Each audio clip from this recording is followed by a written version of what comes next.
आणि माझ्या मुलाने सिव्हिल केलं आणि त्याला सिव्हिल मध्ये करिअर करायचं नव्हतं. त्याला आयटी मध्ये जायचं होतं. पण आम्हाला थोडं टेन्शन आलं होतं कसं काय जाणार आणि त्यामुळे मग जॉब पण तसा मिळाला आणि आम्ही खूप खुश आहे त्या गोष्टीवर.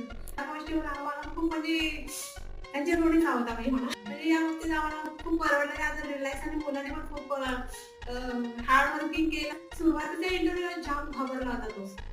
आणि तेव्हा प्रॉब्लेम असा झाला की त्याचा ते लॅपटॉप पण बिघडला तिथे आणि मग माझी धावपळ झाली की लॅपटॉप कोण शेजारी पाजारी कोणाकडून काय आणायचे.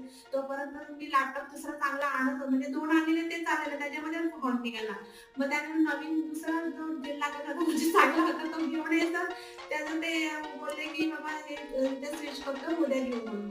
आणि मग तो इंटरव्ह्यू झाला ना त्याने तो पूर्ण म्हणजे डिप्रेशन मध्ये जावं असं मुलगा झालाय. आम्हाला पण भीती वाटते. पण आम्ही पण त्याला बोललो हे नाही अजून तुला